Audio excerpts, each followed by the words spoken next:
Guys నేను early morning ఇంటికి వచ్చాను. సో పూజకి కావాల్సిన అన్ని ప్రిపేర్ చేస్తున్నారు. మా తమ్ముని చూపిస్తా, చాలా హార్డ్ వర్కింగ్ పర్సన్. ఇక్కడ చూడండి, బూర్లకి లోపల పెట్టేది చేస్తున్నాడు.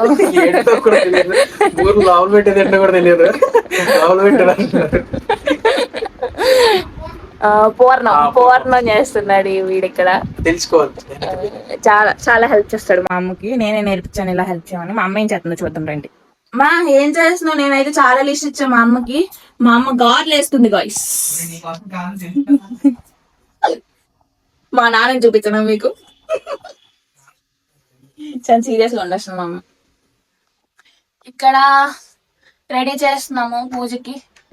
అంతా మొత్తం రెడీ అయ్యాక చూపిస్తాను గైస్. నేనైతే రెడీ అయిపోయా. ఇది నా అవుట్ఫిట్. అండ్ పూజ అన్ని అరేంజ్ చేస్తుంది మా అమ్మ. నేను మీకు మళ్ళీ క్లారిటీగా చూపిస్తా. సో ఇప్పుడంతా రెడీ, ఇంకా పూజకి సిద్ధం. ఇక్కడ మా అమ్మ అన్ని రెడీ చేస్తుంది గైస్ పూజకి అంతా. గైస్ మా తమ్ముడు, మా నాన్న. ఇక్కడ వెడల్పుతో పసుపు కింద ఉండాలి. ఏ వ్రతం చేసినా, ఏ పూజా కార్యక్రమం మొదలు పెట్టినా మనకి తొలి పూజ గణపతి మహారాజుకే మనం చేసుకోవాలి. గణపతి, ఆ గణపతిని మనం ఇక్కడ ప్రతిష్ఠించి ఉన్నాం. ఆ గణపతి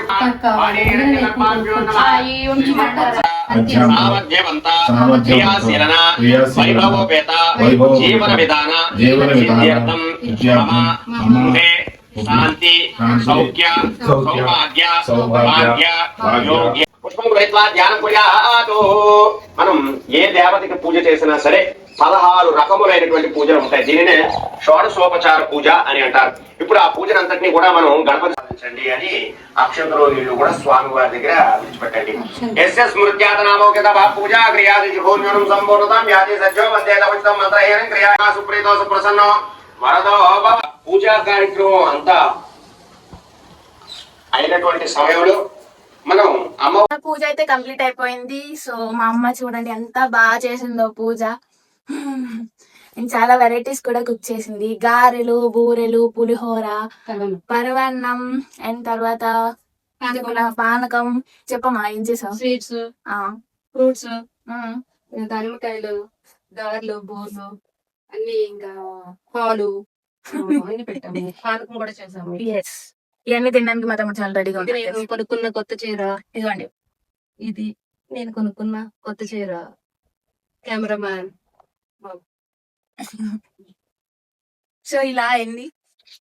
మీరు పూజ చేసుకున్నారు లేదా ఇంతకి? ఇస్తున్నమ్మ వాయినం, ఇస్తున్నమ్మ వాయినం, ఇస్తున్నమ్మ వాయినం, ఇస్తున్నమ్మ వాయినం. కాదు, అక్కడ ఏమో చేసుకుంటారు.